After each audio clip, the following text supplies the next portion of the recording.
तो जय हिंद एवरीवन, मेरा नाम है जतिन और स्वागत है आपका जियो अफेयर्स में। नाउ रिसेंटली लक्षद्वीप और मालदीव का जो इशू है ये बहुत ही ज़्यादा आगे बढ़ गया है और लॉस देखो मैं ये कहूँगा कि लॉन्ग टर्म के लिए दोनों देशों को होगा, जिसमें भारत का जियो पॉलिटिकल लॉस और मालदीव का इकोनॉमिक लॉस होगा। रिसेंटली मालदीव ने ये क्लियर कर दिया है कि मालदीव में जो इंडियन मिलिट्री के सोल्जर्स है इनको 15 मार्च तक भारत में वापस भेज दिया जाएगा। यहाँ पर ये बात मैं क्लियर कर देता हूँ कि ऐसा नहीं है कि यहाँ पर इंडियन मिलिट्री का कोई बहुत ही बड़ा मिलिट्री बेस है। देखो यहाँ पर भारत के द्वारा मालदीव को जो हेलीकॉप्टर्स दिए गए हैं, जो एयरक्राफ्ट दिए गए हैं, उनको ऑपरेट करने के लिए इंडियन मिलिट्री के कुछ सोल्जर्स हैं और कुछ मेडिकल स्टाफ है। तो बस इतना ही है। और अब तो ये भी बताया जा रहा है कि मालदीव इंडिया से मेडिसिन ना लेकर दूसरी कंट्री से मेडिसिन लेगा।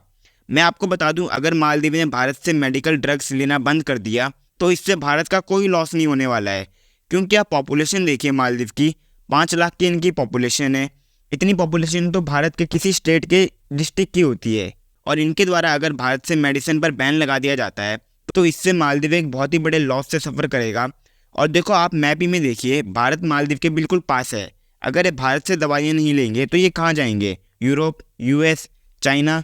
अगर चाइना से ये मेडिसिन लेते भी हैं तो इनकी मेडिसिन पूरी दुनिया जानती है कि किस तरह की होती है। लेकिन अगर चाइना से मेडिकल ड्रग्स इंपोर्ट भी कराते हैं तो फिर भी इनको भारत के मुकाबले ज़्यादा महंगे रेट्स में सप्लाई करेंगे। और इंडियन फार्मा का मालदीव में एक बहुत ही बड़ा स्टेक है और कई सारे मेडिकल ड्रग्स इंडिया इनको दान में भी दे देता है।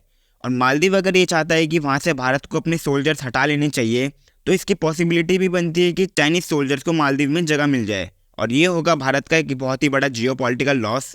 पर इसका मालदीव को लॉन्ग टर्म के लिए इकोनॉमिक लॉस होगा, इसकी पूरी पॉसिबिलिटी भी बनती है, जिसका असर दिखना शुरू भी हो गया है। क्योंकि जब से लक्षद्वीप वर्सेस मालदीव चल रहा है तब से हज़ारों मालदीव की फ़्लाइट्स कैंसिल हुई है। कई फैमिलीज, कई सेलिब्रिटीज़ ने अपनी फ़्लाइट्स कैंसिल कर दी है। लेकिन इससे मालदीव के प्रेसिडेंट का कुछ लॉस नहीं होगा, इस आदमी का कोई लॉस नहीं होने वाला है। लॉस होगा तो मालदीव के मिडिल क्लास का। यहाँ का मिडिल क्लास सफ़र करेगा। और अब तक ये टॉपिक आप भी कवर कर चुके होंगे। आपको भी ये पता होगा कि इनकी जीडीपी का 20% पार्ट सिर्फ टूरिज्म से आता है।